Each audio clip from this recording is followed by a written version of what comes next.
my normal writing budget during the week. So that's part of the reason. The other part of the reason is I'm actually just trying to practice this sort of like talk to no one.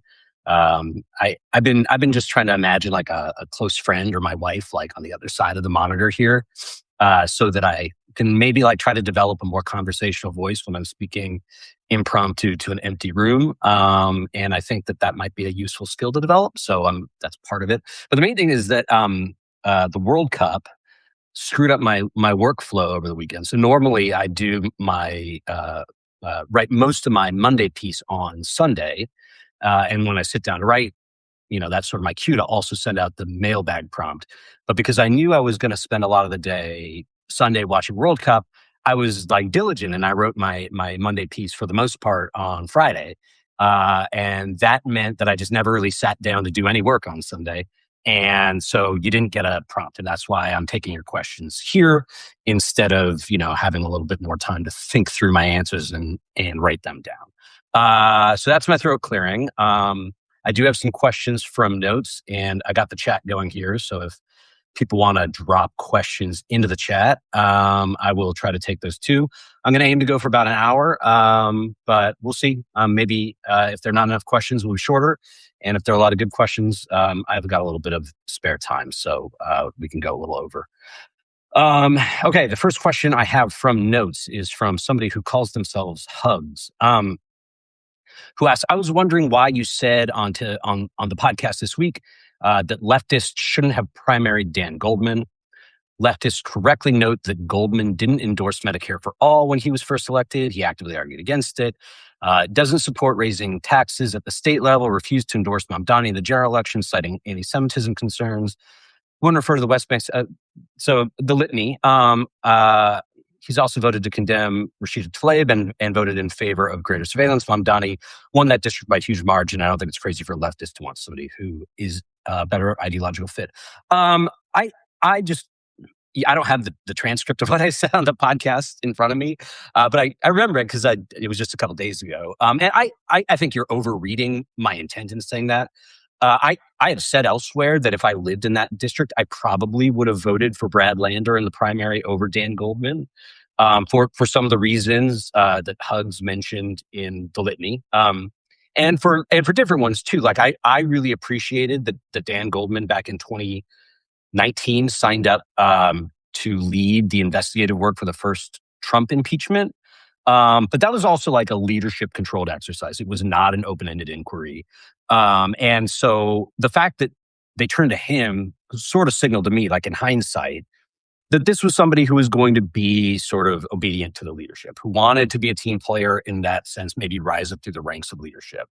And over time, I kind of lost trust in that leadership. And so for that reason too, I think if I lived in Manhattan, lived in that district, I would have voted for Brad Lander. What I was getting at is that, the fights that Mamdani picked with incumbents in New York City will result in people who are further to the left of the incumbents being elected, but it's not going to be a huge change the ideological makeup of the House in a super appreciable way. The squad will grow from whatever it is now, 3-4 members to 7-8 members.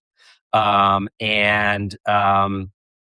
number of votes that there will be for progressive ideas that have experienced resistance from the leadership will be slightly larger, but it's not going to really make that much change. What I was trying to convey in the podcast is that if progressives want to make the most difference in places where they are confident they can win, the people they want to pick off are less like Dan Goldman than they are like Josh Gottheimer. There's a congressman, I think, whose name is Ed Case, who represents a very progressive district, but is not very progressive. And then you're making like a real change. You're causing the average progressiveness of the House Democratic caucus to move to the left for real. And that's all I meant. It was not like I thought that I wrote a long piece about, what I admired about what Mamdani did and also my misgivings about it. I can try to pull it up if people have patience, and assuming Hugs is here and wants to read it. But it's about, I think that what Mamdani did is interesting. It was, ruthless. Oh no, how did I do that? Hang on one second. I will try to get that piece into the chat without causing a bunch of interference in my AirPods. But I think what Mamdani did in New York was impressive. It was, like I said, it was like ruthless and not in like necessarily a negative sense of the word. Um, but it conveys a desire to wield power in a way that seems off kilter to me from where I think Democrats really need to change their theory of power, right? It is a play for more left wing clout in the Democratic Party on issues of policy rather than a bid to make the Democratic Party less wimpy across issue areas, but specifically against Republicans. Because the main thing that I think Democrats are going to have to do if they win back power is not like pie in the sky progressive reforms, but like accountability, structural government reforms. And like the left seems to just assume that those pieces will all fall into place.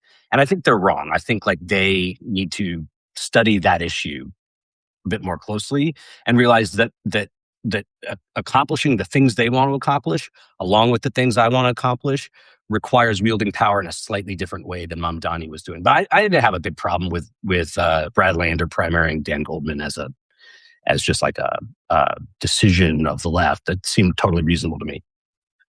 Okay. Next question is from Matt. I'm sorry if I mispronounced Layshoff Sullivan, who asked, what are your thoughts on the Markey Moulton race? Many people I know say that in theory, they'd be in favor of a challenger to Markey on the basis of age alone, if nothing else, but they don't like Moulton. I feel like Moulton could be an early test run of whether the I'm tired of losing winnable races over stupid shit and fighting moderate message can win a Democratic primary. I think I read the situation a little different in that maybe I'm being a little bit too literal here, but Democrats are going to win this seat whether it's Moulton or Markey. And if Moulton wins and then becomes senator, he's not going to make the Democratic Party so much more center left or move the party to the right incrementally enough to change its nature in a way that will test the sort of you call it popularist or moderate theory of like why Democrats are losing winnable races and how to move them kind of culturally closer to the center. So I don't think that it's much of a test case for the theory in that sense.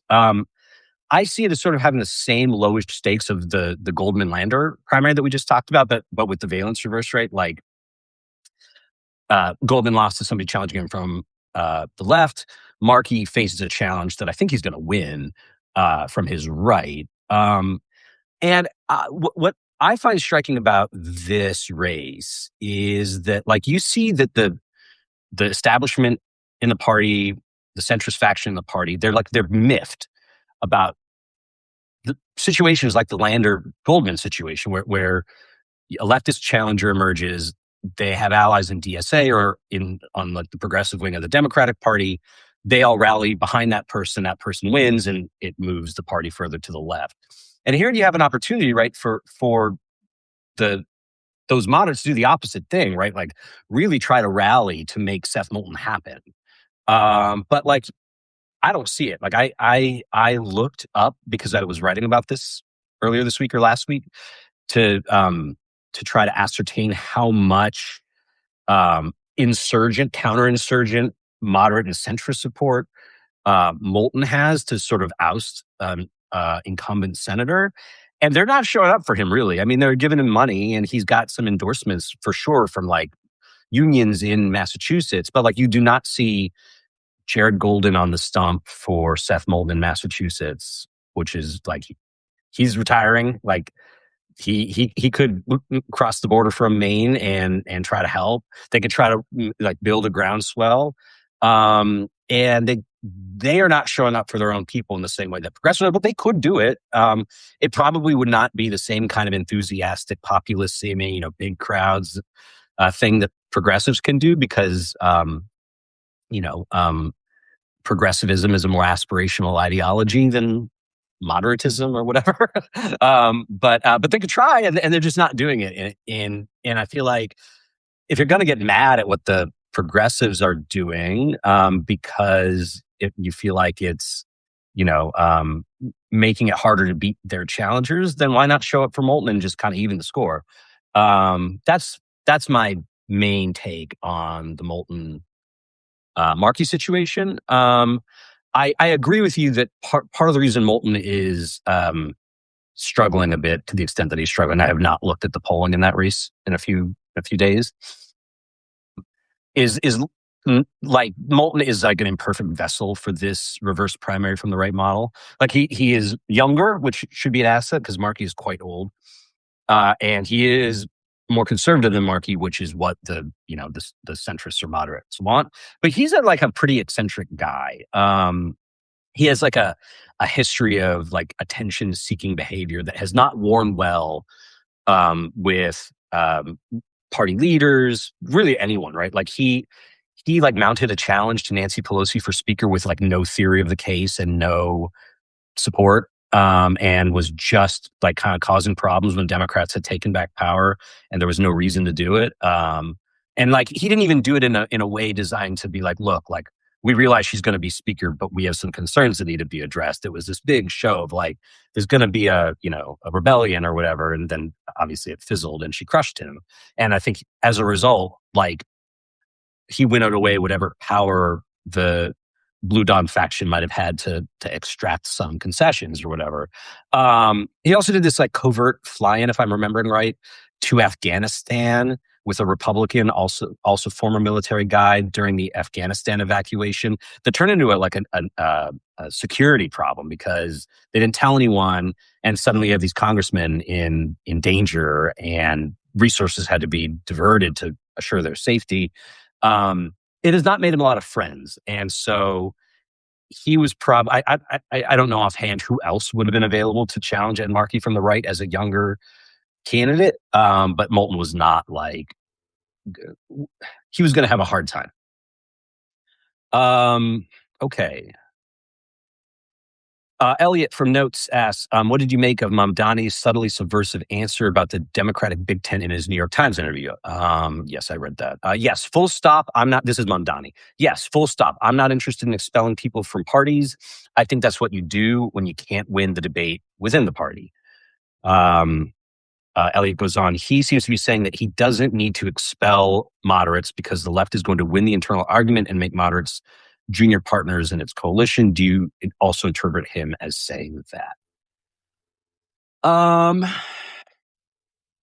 don't think so. I think that's a little bit of an overread.